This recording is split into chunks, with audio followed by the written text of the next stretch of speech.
Thank you for coming. Thank you for coming. My name is CYU from Hong Kong. Some might pronounce my name as Sai Leo. It doesn't matter now because they are both me. So today I would like to talk about my journey through playing the harmonica. I'm now a professional harmonica musician. I play mainly classical and jazz music, but I also do a lot of pop concerts as a guest, and also I was in a rock band before. I did blues before, and then I play tango. I play a lot of different genres. But right now I'm making a living as a performing harmonica player, harmonica musician. And I think about 10 years ago, I wanted to try and push the word harmonicist, because there's violinists, guitarists, double basses, so maybe harmonicist, and it actually looked kind of nice, so maybe it works. So I sometimes call myself a harmonicist. I do solo concert and all kind of stuff. So this 1 hour overview is all about my journey to become a musician playing the harmonica, and also I want to share with you all the bottlenecks that I have faced throughout the years, because I have been through many stages of harmonica playing, level of playing, and I think there are a few points in my life that was very important to me that has shaped who I am right now. So let's begin with this picture. This is me. This is me. I was holding the harmonica. Some people is born with a golden key. I am born with the harmonica. What's a key partner? Yeah. Because of this man right here, here's my dad. My dad is also here. My dad is also a harmonica player. He has a harmonica quintet called the King's Harmonica Quintet. And when they compete in the World Harmonica Festival, first time I believe it was 1997. So I was 3 years old. So you can imagine they were practicing intensively when I was around the age of 2 and 3. I grew up surrounded by harmonica, and I thought everyone around me played the harmonica. I thought the harmonica is the main instrument. Until I got to primary school, and then I see people play the violin, and I said, oh, this piece sounds good on your instrument. This Dvorak strings quartet sounds great on your instrument. And then turned out, because I thought originally the harmonica arrangement, but turns out it's the other way around. So that's how I grew up. I grew up playing the harmonica. And then at the age of 6, I officially started to study with a harmonica teacher who is also my father's teacher, Mr. Lee Shan-ching. He's from Hong Kong. The way he teaches is very, very free. He came back from Canada many years ago. And I always feel like he has this westernized style of teaching when you compare with a lot of Asian education system. So when I studied with him at his home, half of the time I'll be running around, and then I'll be painting. He has like a thick book of harmonica repertoire, and then he would be, okay, today which one would you like to work on? And then I would just be, okay, I'll just turn page randomly, and then we started, and then maybe I pick a tune, and then we started working on that tune, and now I'll be starting to paint. It's not really that much of a playing, not that much of drilling so hard into the instrument. It was about connecting with the music most of the time, and be creative, and be under this this environment without any criticism. It's just having fun, playing with the music. So I think that was very important to me as a kid back then when I was growing up with the harmonica. I didn't see the harmonica as a has any pressure or any stress, it was the toy for me, even when I was playing competitions. So this is me at the age of 10. At the age of 10, I was mainly focusing on my sports area in my life. So I was training like 6 days a week as a cyclist, and that was really, really tough. So comparatively, the harmonica is just so easy, so fun, and no pain, no muscle pain, no lactic acid. So so I was just having fun with the harmonica, and I would like to share with you how I was playing at the age of 10.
So that's me.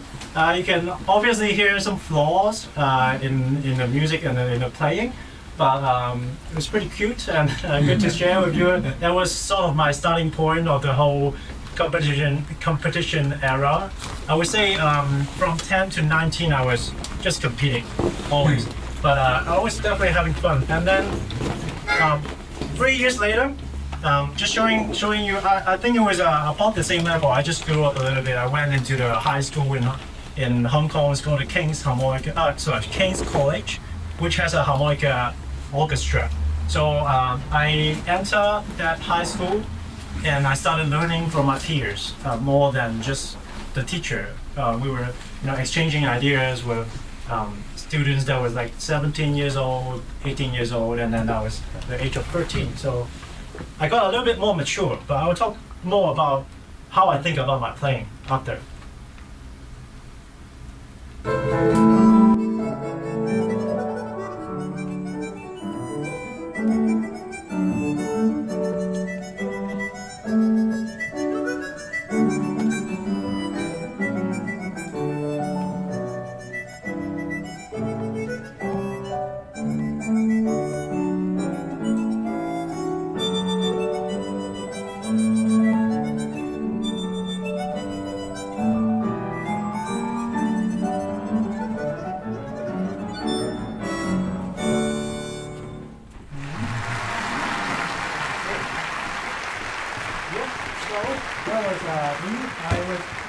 I was starting to know how to play some big parts.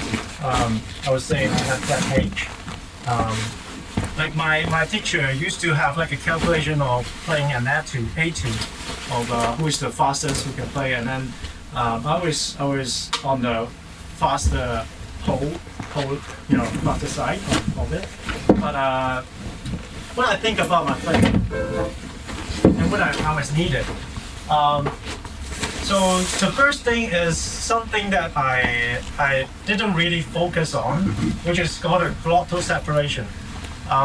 So in harmonica playing, there are a lot of times that you have to play the same note repeatedly, and normally for other wind instruments, you would do it with the tongue a lot of times.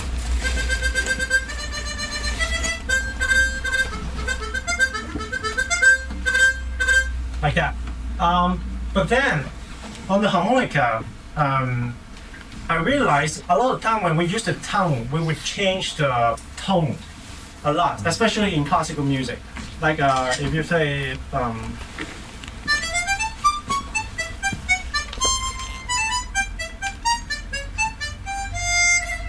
like this one. If you do all the separation of the notes with the tongue, it will sound.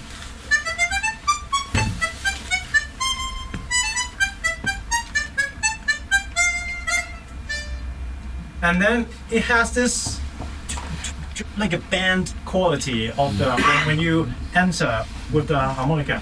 So back then I wasn't using a lot of tone, but still I didn't work on the glottal separation. So around the age of 10 or 15, that was something that I need to break through in order to play notes more clean. I have to do all the notes separated with the glot, like that.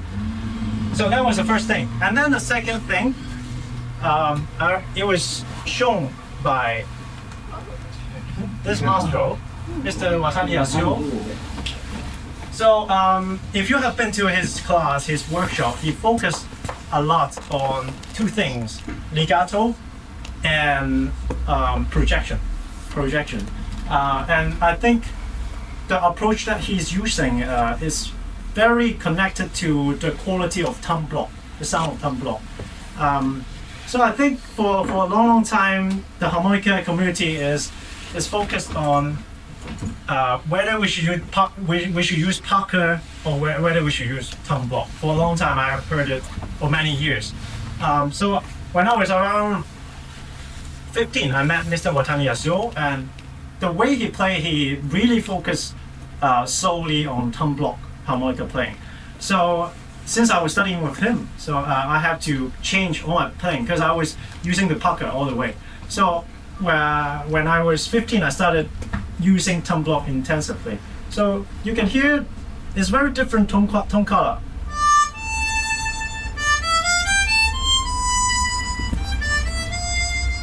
It's a Parker.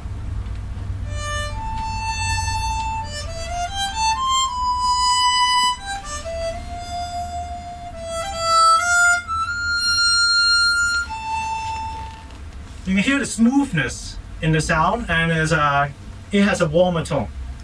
And then with tongue block, I also figured new techniques around that time, such as the switch corner technique. If you have never heard of it, it's basically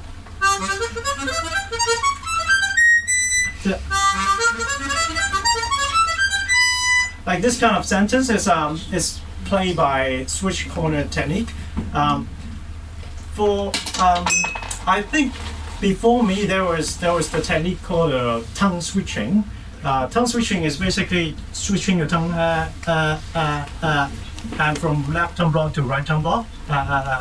So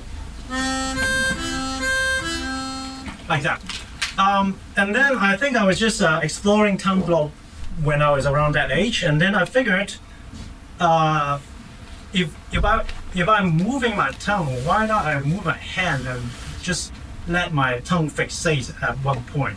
So right now what I'm doing is to use the tongue, I put the tongue at the same position, and then I relax my mouth, my lips, so that I can move my hand. So the tongue is always at the same spot.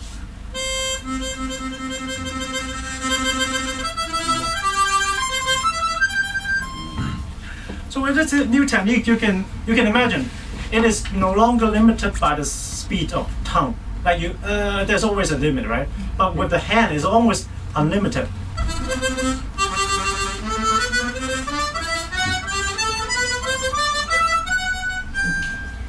It's like that. So so that was super important. I think the tongue block technique has helped me to advance to a new level, including how I play legato and how I play some violin pieces that was supposed to be impossible, and then it became possible with this technique. So for volume and projection, it's also learned by Mr. Watani. I think there was like a way to practice it. Instead of just playing loud, just play. It's also to imagine something really far beyond in the whole. Because Mr. Watani is focused on classical harmonica playing. And in classical music, there is not supposed to be a microphone. there's not supposed to be amplification. So the ideal is that we can play at the volume that is equal to the orchestra. That's the ideal. But then, throughout the years, I have chosen to use a warmer harmonica, and I think of the amplification okay now. Like I don't have that much of a preconception that I have to play acoustic with the orchestra, because I play with the orchestra and I feel like, okay, it's much better, much easier for everyone to hear me with the monitor. But anyhow, Mr. Watani's approach has improved my projection of the playing. So one very simple trick is that I just always imagine I'm playing music for people from another mountains, from far, far away. So that really helped me a lot. And then the last one was the rhythmic accuracy. You can hear I was rushing a lot when I was a kid. And then, actually in this picture, something is not shown. In this exact lesson that was at my home,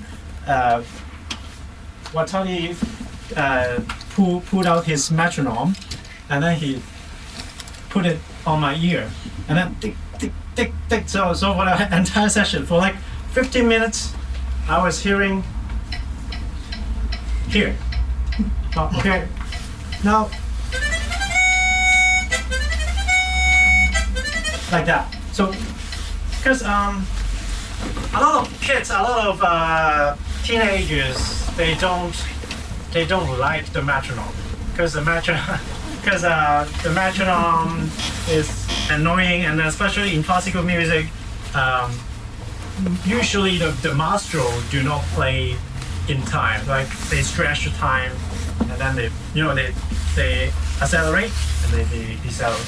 They always have this push and pull in the music. So, especially the more talented the kids are, the more resistance they have towards the metronome, because they feel like, hey, this maestro is playing 3 times, so why am I using the metronome?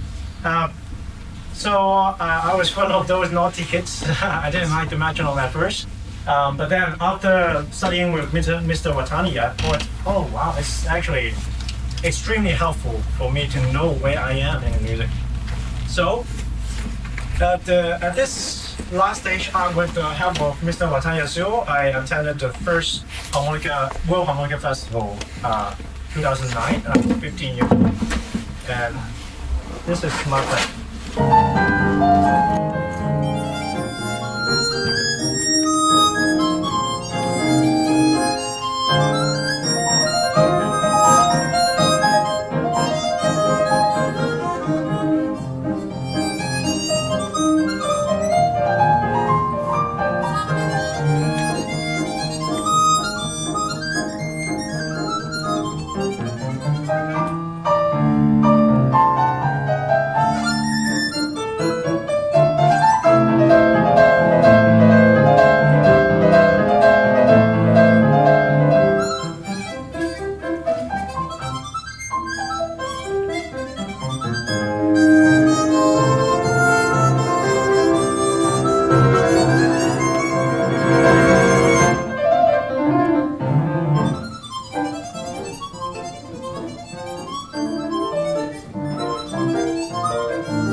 Yep. So you can hear.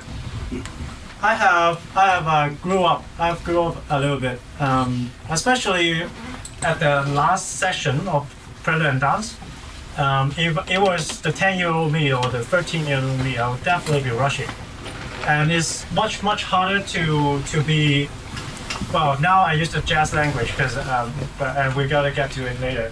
In the pocket, I was in the pocket. I was in time at the last section, and then you can hear the projection and more tone color changes and different things. So after 15 years old, as I said earlier, I was competing from 10 years old to 16 years old. I think this is a very Asian thing to do. We, like in our society, it's really helpful when you get something from a competition, especially in the harmonica world, where there's no grading system, so you can only prove your quality of playing through competing. So I was going through this whole system of competing. So I was trying to not get lost in the world of competition, I would say, because at the age of 15, I was in the youth category of this festival, and then I won, and then almost since I went into my high school has this culture of seeing this as like the world champion, which a lot of people believe this is the world champion. And we even have a song to sing when we come, with a buzzword, 做世界冠軍，每天要練琴 like that. That kind of stuff. 做世界冠軍 it means be a world champion. 每天要練琴 means you have to practice every day. We even sing songs like that in Hong Kong. So when I was 15, I remember the photo that was taken. I was like, wow, it's crazy, like so happy. But then the happiness definitely just faded away very shortly because it's a harmonica competition, and we all know that you win here doesn't mean anything outside. Is mainly for the harmonica community. So I was trying to see. Okay, I still have something to aim at for the harmonica world, which is the test piece category of the solo test piece category, and that became my goal. But then I want to explore something else through this journey of chasing this next goal. I want to know who I am. I want to play something different. I want to be a different harmonica player, not just a contestant. I want to find some sound. So I was starting to question all the schools that I've learned, including my first teacher, Mr. Lee Sun Ting, including Mr. Watani Yasuo's School of Thoughts, including maybe what my father taught me, and then my peers in high school that have shared with me all their insights. I was starting to question, because all these school of thoughts, they have an ultimate goal, and they seems like a very okay self-sufficient system. So you can follow one school and do it all your life, and you'll be happy to, and you will make good music too. But then I was trying to think if I can combine everything, such as thumb block. Like, do I really have to stick with thumb block all my life, or maybe I can revisit the Tucker quality, small things like that. And then I was starting to find repertoire that I really like, that represent me. And also, not only finding repertoire, I also arrange music for the competition, which was rare back then. And then I arranged as a PSOS Inverno Portano for the test piece category, solo category. So this was the last competition I've ever entered, which is the test piece solo category.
Yep. So that was my arrangement of the Emmanuel Porteno, and finally, after I think I won 17 championships throughout my whole competition career. This is the last one. This is the last one, and then I figured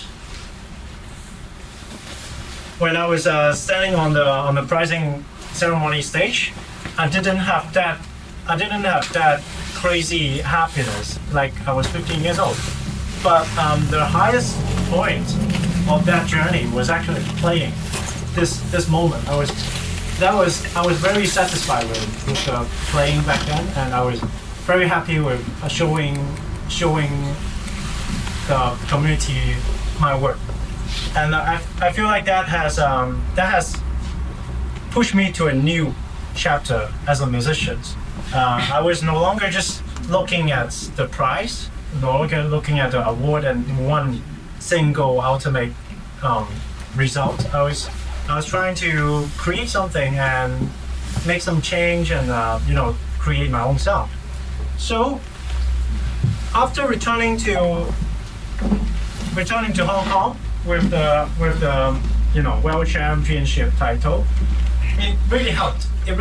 I was covered by a lot of media. I was on TV. I was doing a lot of commercial ads, representing Hong Kong, all that kind of thing. But I still had to study something that is not music, because I still wouldn't be able to get myself sufficient amount of income to work as a harmonica musician. So I was studying occupational therapy. I was doing something related to medical healthcare,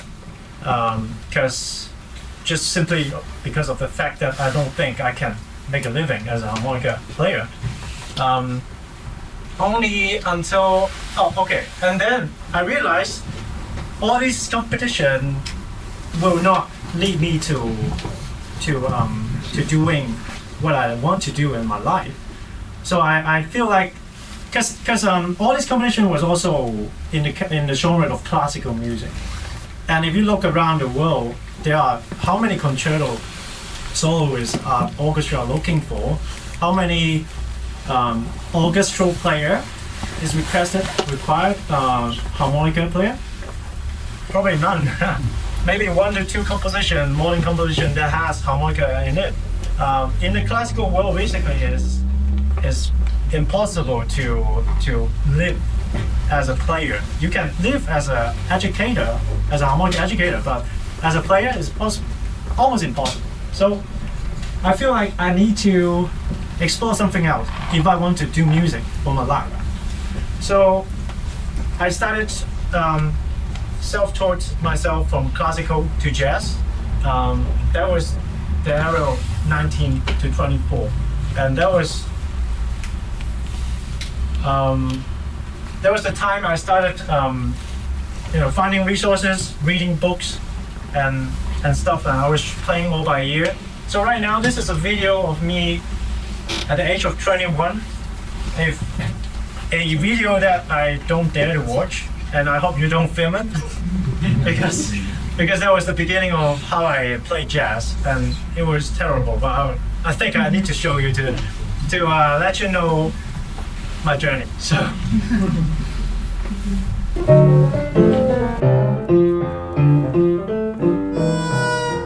That was Days and Ryan Roses.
So let me explain to you a little bit of how why I think it's not good. I was not in the pockets. I was not swinging. I was playing. Sometimes just playing lines because I can play it, but the lines don't have any meanings. And then I was not really listening to the player. I was treating him more like a backing track. Yeah, so all that, you know, if you play jazz, you understand. And if you don't play jazz, you probably can hear it's not too decent to hear to. But that was my journey when I was 19 to 22, around that. I just go to streets to bus all the time with the backing track. That's why it sounds like playing with backing track. And that's how I teach myself jazz for a while. And then, you know, I made this kind of video and then I got really frustrated. And I was very curious how people get to that level. And these are some points that really helped me during my jazz studies. So the first thing is that I was mostly by ear at the beginning. But then there are a lot of chords in jazz and a lot of theories involved. It's almost like maths. So I really had to take a long time. I took 2 years to read the book that I show you. This one, the jazz piano book. It basically covered all the jazz language knowledge. I took 2 years to read it page by page and try to use the concept slowly with the metronome and stuff. And then it was transcription. I'm gonna show you transcription. But basically, if you don't know what is transcription is if you hear a beautiful improvised solo, you would listen to their playing and try to copy as closely as you can to play it. So sometimes it might be other instruments. It might be saxophone, guitar. And the process of transcription is that sometimes you download the tracks, you slow it down, and then you learn it by ear, you sing it, and then you play it, and then you put it on the score. So that is the whole process of my transcription process.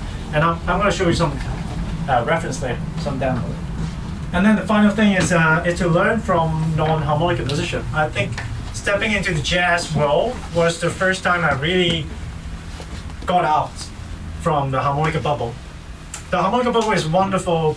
I learned so much techniques from this bubble, but since I started branching out to the outside world, I feel like the advancement of my music learning was exponential.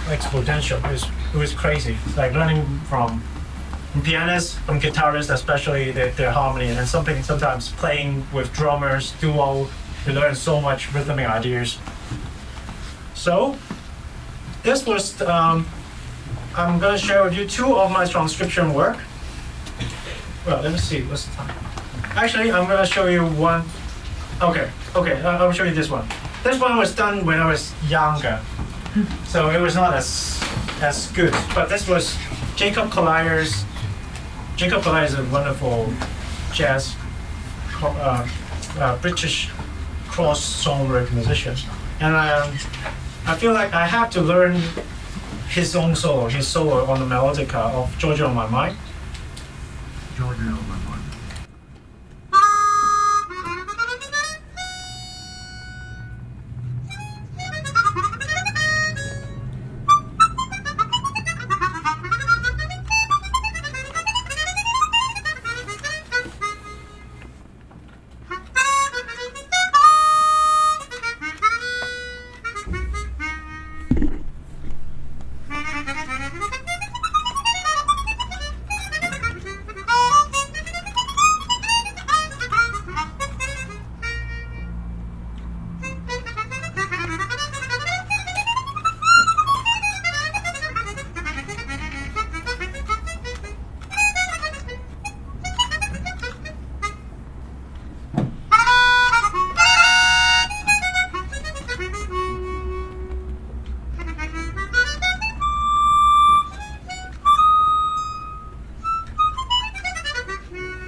So from this solo, I really, and from this era of my time, I really starting to be able to combine what I learned from the classical harmonica, the techniques, and put it into beautiful lines because of transcription. You know, I'm just using ideas from the mastermind, but I can apply it with the technique of my classical playing. So it really helped a lot, this process. So in the year of 2018, I released my first album, and that was it's called Lost in Time. This whole project was inspired by Snarky Puppy, by some fusion by Jacob Collier, is to combine many different genres, but also jazz into some classic songs. So this was after 3 years of learning jazz more seriously. This is a solo.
Do you think it was more mature? Yes. Yeah, I think when you compare to the Days of Wine and Roses video, I was taking much more time in every sentences that I make, and every phrasing that I play has some sort of meaning. Although it was still a little bit too much for my taste, like playing a little bit too many notes. But at least it was in time, and there is some direction in the craft of the lines, that kind of thing. Because of time, I'm not going to show you this jazz step thing. Oh well, let me show you just 30 seconds. So just to let you know the idea of transcription is, so because the one that I did for Jacob is not exactly the perfect demo, because I didn't play along with the music. So this is how I work on my transcription, and this one was done a little later.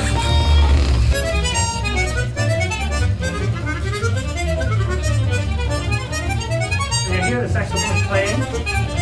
So what I'm trying to do is to play exactly at the same time, in the same way of playing the sound.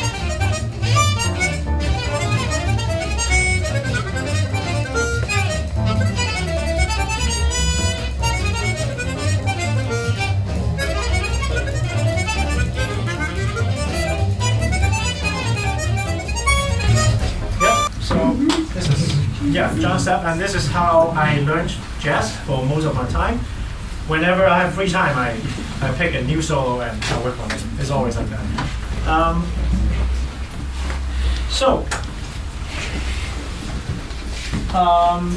I spent a good few years in Hong Kong to explore jazz. I put out, album idea, and then, but I was still sure that I couldn't be confident to tell anyone that I'm a jazz player.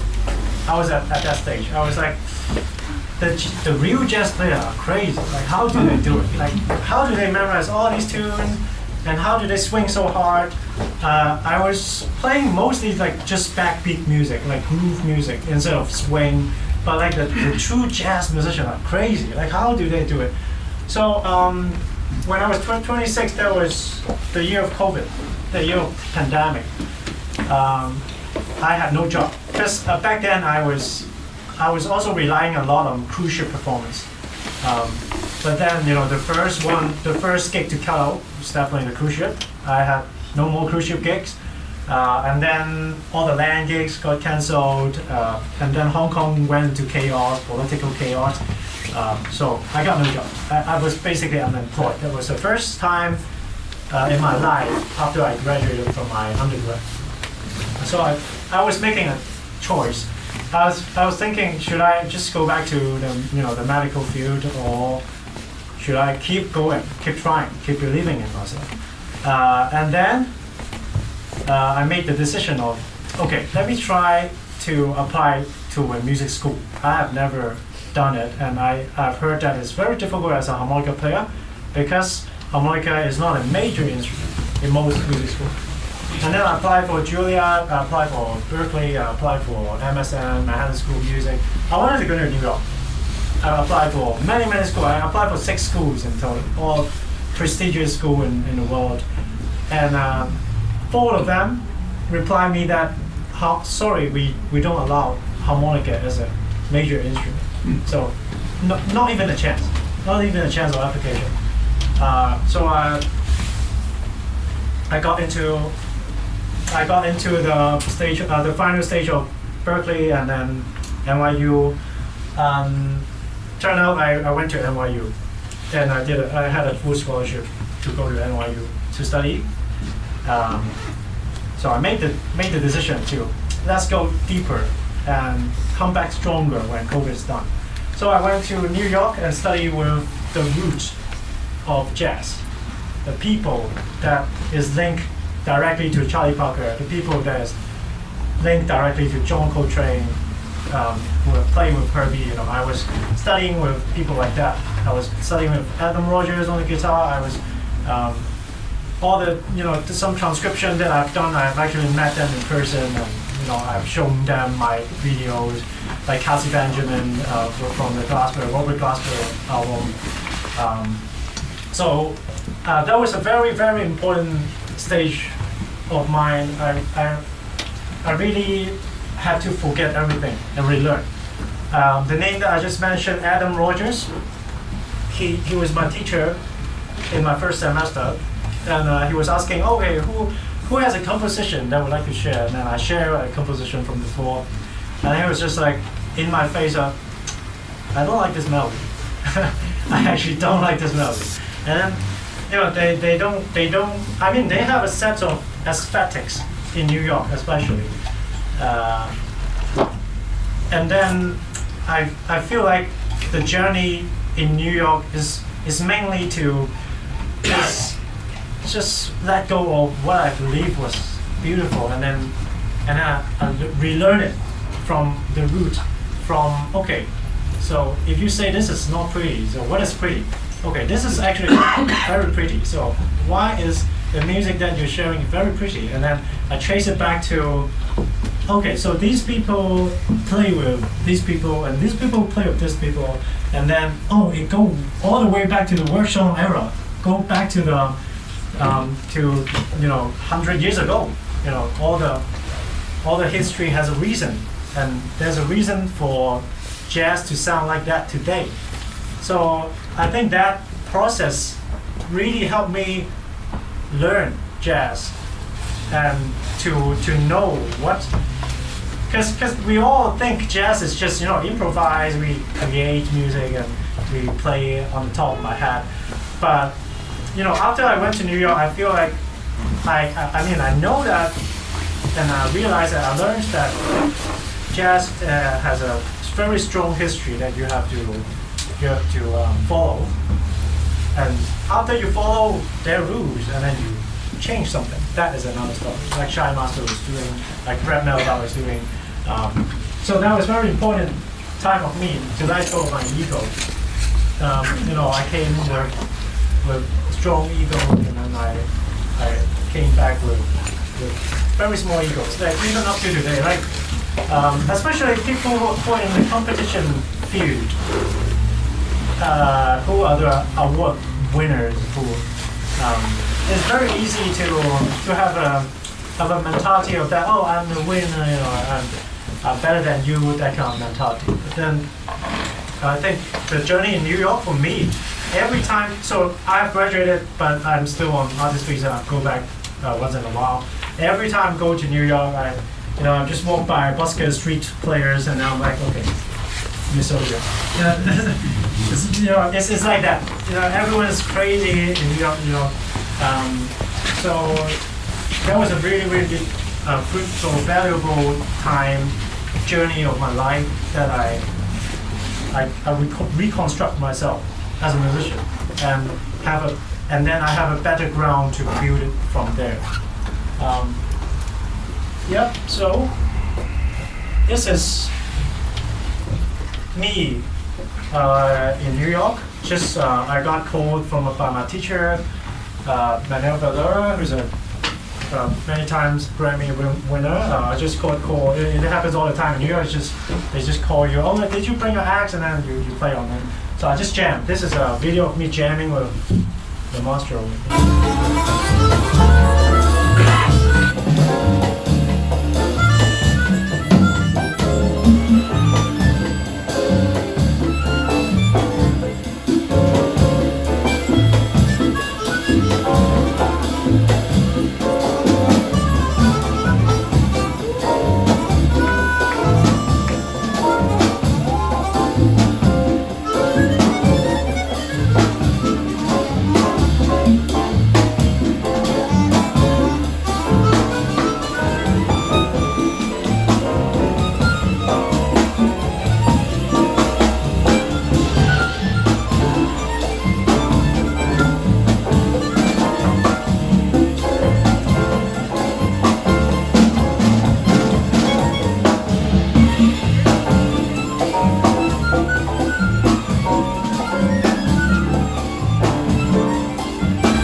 Very different sound after 3 years. After 3 years of staying in New York, and this is one performance from last week.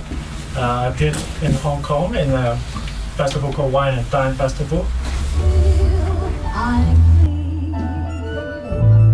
Darling, please save your love for me.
You can hear some pretty different sound after 3 years and after my mind has changed. So This is now. This is now. So right now, I am already living. I would say I'm kind of living my life as a musician, as a harmonica player who make a living of my life. So that was my dream, and I'm living the dream right now. But there are still a lot that I'm struggling every day. It's very hard to, as an artist, to have a stable future, and harmonica is still, you could say, a minority in the musical world. So even you do really good music, the market don't need it. The market don't have a place originally for the harmonica, so you have to create a place for yourself if you want to do it as a profession. So what I'm trying to focus on right now, this is very important for me, is to continue to create music, to compose music, and solidify my own direction. Especially on the composition side, the harmonica repertoire is not enough when you compare to any other instrument. I think it's very important, especially let's say for the classical world, if we have more concertos for any orchestra in the world to select from, that would really help with us as a harmonicist to sell to the orchestra. So that is something that is very important for the development of the harmonica future. And then I continue to learn, to absorb things and to combine it into the way I practice, the way I teach, the way I see music. And as a career, I always focus on, right now, I always focus on what I do best. For a long time, I just don't give a shit. I just do anything that I want to try. But right now, I think the world has too much information. If you are also feeding the world too much information, you'll be gone. You'll be just flooded by the information. So I think if you are a harmonica player who want to be a professional, I think it's important that you focus on something that you do really well, and tell the world that you do that, and try to keep the other things under the table. You can do it all the time.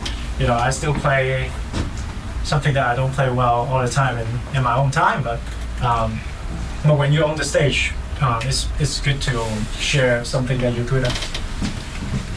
And this is the end. The show.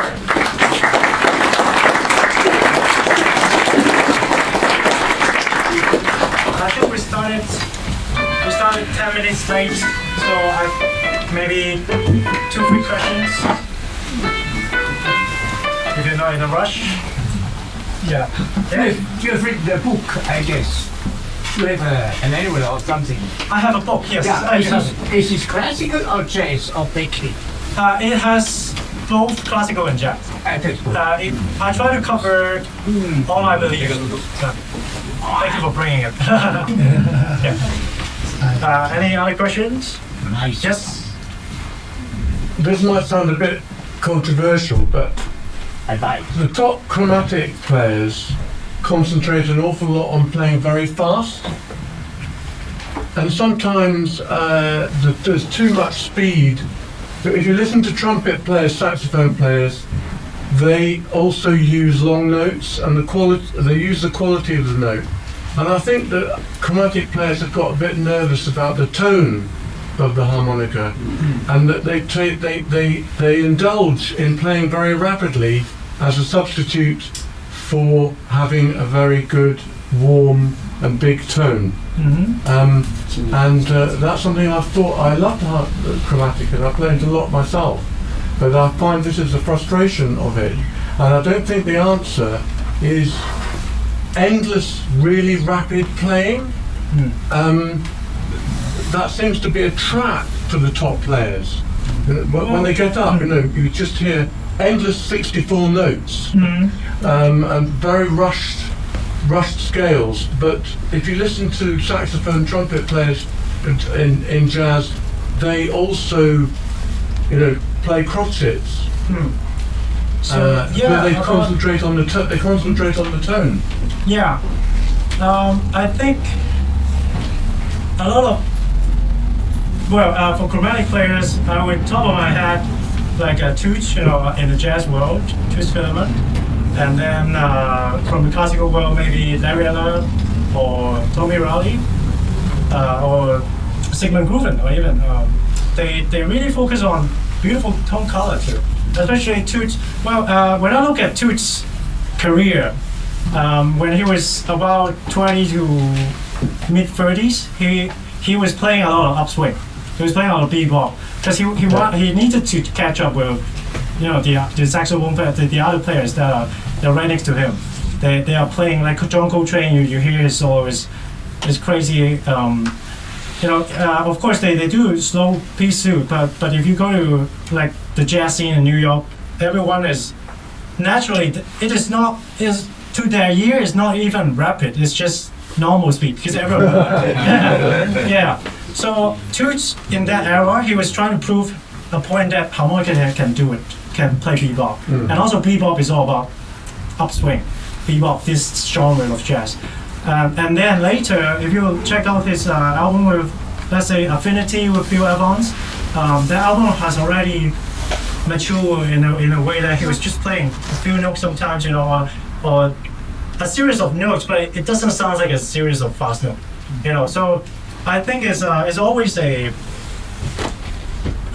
important to learn to play fast, because when you're playing violin pieces, when you're playing, let's say, trumpet pieces, even Carnival Venice, there are a lot of kind of horse that kind of stuff. If the harmonica want to be seen as equals with other instruments, at least we have to be able to play that first, and then if we mature, we hope one day we can play one note and make people cry. That's the trick. Very good. Yep. Isn't that the beauty about harmonica in comparison to accordion, which is that you can really shape the tone. You can really come out with your own voice. You can bend the note, you can go down into the reed. Yes. See, this is the beauty about harmonica Yes. compared to accordion, right? Yes.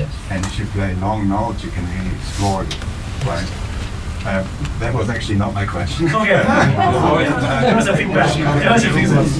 What other instrument you relate to? I mean, you play different instruments, right? Besides harmonica. Yeah. Like guitar also. Yeah, a little bit. No. So, what would do you have any other sound you relate to when you play the harmonica? Oh, like in my mind. Yeah, in your mind, yeah. Oh. I think when I improvise, I try to imagine the sound of piano most of the time, because of the harmony. Both for classical and jazz. Because harmonica is a monophonic instrument. We only have single line, and I think most of the time, if our mind is only imagining the monophonic line, without imagining also the color behind and also the harmony behind, you will not be able to shape the music as effective. I think a lot of the times, like let's say, you're playing the same note, but then on the harmony, it's like going from a minor chord to a dominant chord, and then resolving. Then it's very, very different from just staying at the minor, that kind of thing. So I would imagine piano sound in my head most of the time. Yes. One last question. Yes. I didn't play solely harmonica like you when you were a child. I like play. I'm now 43 years old, and I played like 2 years ago. That harmonica. Do you have any recommends on how to like my age to learn harmonica, because it's, for me it's a little bit slowly. Yeah, I've been made to one fast for that. That's it. to improve. yeah, I think so. I think this whole session, what I'm trying to tell you is that you can always improve at any point.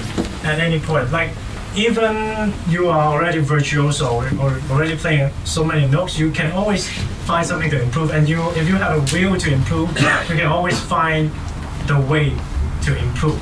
So it's true that you started at 41. That is a little late, but the good thing is that because you're new to the instrument, the learning curve is going to be much faster than most players who have played for a long time. And then, so are you facing a bottleneck right now, or do you have any? I don't say they're bottleneck, but I still not so good. So yeah, so I think don't know. I think the journey is always like this, and then a bottleneck, and then at the bottleneck is your decision to whether you push it or you just stay there. Especially if you're not playing the harmonica, for your profession, maybe you're playing it as your hobby, then it's all about whether you want to stay there, and then maybe you stay at that level and then you play the repertoire at the level. But then, so I think during your whole process of learning the harmonica, you can always observe and check, with recording yourself, and to know whether you are improving, obviously, or you're already at a point for some time now. Maybe you're there for like for half a year. I don't feel smoother or whatever. Then probably you need to find a new way, new style of learning the instrument. And then if you want to keep pushing, and then you will probably experience another growth, and then you face another bottleneck, and then it's always a choice. Yeah. So to buy the book. Oh, sure. Oh, there's one last thing. So this is a harmonica competition. Oh yeah. So this is hosted in Hong Kong. It happened 3 years ago, 2 years ago. What, the first time? Basically, the whole concept of this competition is to break the bottleneck of harmonica competition. Yeah, because we always have international harmonica competition in the world, around the world, in Asia, in here. But then we don't have a competition that is somewhat in the same caliber or same difficulty as maybe Chopin piano competition, Liszt piano competition, the other instruments competitions. So this one is basically with this concept of pushing the level of the harmonica competition to a new height, and whoever competes will help the ecology of the whole society, of the whole harmonica society. Just come. I think if you get into the final round, or you will play with the orchestra, and then if you get in the semi-final, you will play with some beautiful strings players, and then there will be a very good amount of money, like for 30,000 euro award money, which is crazy. Well, so. Yeah, this is the competition. If you want to know more, my dad is there. He's the organizer. Yeah, thank you.